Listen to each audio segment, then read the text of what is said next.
ॲथरच्या दमदार स्कूटर्स आता कुडाळमध्ये. ॲथर 450 आणि ॲथर रिस्टा. आजच भेट द्या Ather showroom, Mumbai Goa highway, Kudal, hotel spice कोकणच्या समोर. संपर्क 9730 10 64 77.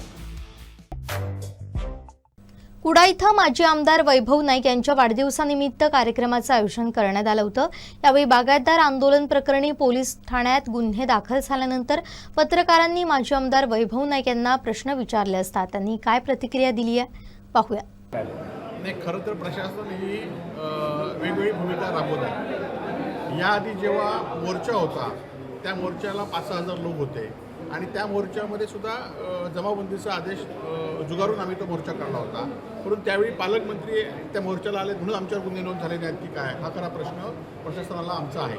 त्याचबरोबर काल आम्ही शांततेत आंदोलन केलं होतं आणि ते आंदोलन केल्यानंतर आम्ही रस्ता रोकोनंतर आम्ही चालत जाऊन आम्ही जिल्हाधिकारी आम्हाला वाटेत भेटल्या आणि जिल्हाधिकाऱ्यांना भेटण्यासाठी आमचं आंदोलन थांबण्यासाठी पहिली आमची मागणी त्या व्यापाऱ्यांची काय होती, बागायतदारांची, की कोणावर गुन्हे नोंद होणार नाही.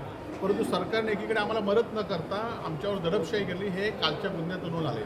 अशा गुन्ह्याला आम्ही तर स्वीकारणार नाहीत. परंतु गरीब शेतकरी आहेत, बागायतदार आहेत, त्यांना मदतऐवजी त्यांच्यावर गुन्हे नोंद केले आहेत. ही शासनाची भूमिका चुकीची आहे आणि आज अधिवेशन संपते तरी अजूनही काही मदत झाली नाही. असे गुन्हे किती घाला, आमचं आंदोलन यापुढच्या काळामध्ये तीव्र होणार आहे. 2 दिवसाची मुदत सरकारने दिली होती. आज अधिवेशन संपत आहे, अजून नुकसान भरपाई जाहीर केली नाही. आता संध्याकाळपर्यंत आता काही भूमिका कळेल, अधिवेशन संपेल संध्याकाळी. पण जरी मदत नाही झाली तर आमचं तीव्र स्वरूपात आंदोलन येणाऱ्या 2 दिवसामध्ये सुरू होईल. राजू शेट्टी यांनी इशारा दिलेला की मुख्यमंत्र्यांच्या निवासस्थानीच मोर्चा काढला जाईल, त्या भूमिकेशी तुम्ही ठाम आहात का? 8 दिवसामध्ये राजू शेट्टी या मोर्चाचं नेतृत्व करतायत आणि त्यांनी त्या मोर्चाला जी घोषणा केली त्या घोषणेला सगळे सिंधुदुर्ग जिल्ह्यातले शेतकरी त्या मोर्चामध्ये सामील होते. सध्या बघितलं तर मोठ्या प्रमाणात गॅसची टंचाईबरोबर पेट्रोल आणि डिझेलची टंचाई सध्या भासत आहे. मोठ्या रांगा दिसत आहेत. प्रशासन कुठेतरी कमी पडतं का? नाही, खरं तर पालकमंत्री महोदयांनी गेल्या 8 दिवसापूर्वी कमर्शियल सिलेंडर आणि घरगुती सिलेंडर जिल्ह्यामध्ये कमी पडणार नाही म्हणून सांगितलं. आम्ही जेव्हा 8 दिवसापूर्वी जे आंदोलन केलं होतं त्या आंदोलनाला त्यावेळी जिल्हाधिकाऱ्यांनी सुद्धा सांगितलं आणि पुरवठाधिकारी सांगितलं की कुठल्याही सिंधुदुर्ग जिल्ह्यामध्ये कुठल्याही गॅसची कमतरता नाही.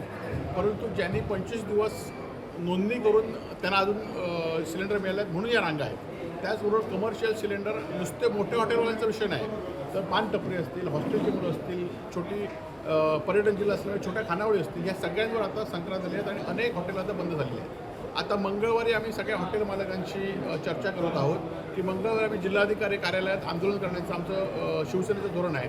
जर सर्वपक्षीय झालं तर आम्ही त्या आंदोलनाचं बघूया, तर आमचं शिवसेनेचं आंदोलन बुधवारी जिल्हाधिकारी कार्यालयात असणार.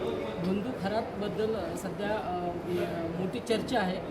या संदर्भात आता बंधू खरातलाच संरक्षण देण्याची मागणी होते, कारण त्याच्याकडे अनेक नावं आहेत जी सत्ताधारी पक्षातली आहेत, त्याला संरक्षण देण्याची मागणी होते. खरं तर बंधू खरातांकडे अनेक राजकीय लोक होते. सत्ताधारी पक्षातलं हे प्रमाण जास्त होतं, कारण गुवाहाटीला जाऊन रेडा कापल्यानंतर पदं मिळतात ही भूमिका सगळ्याच सत्ताधाऱ्यांची झाली होती. म्हणून हे असे जे निगोरी प्रकार आहेत, बुवाबाजी ही सत्ताधाऱ्यांमध्ये वाढली होती.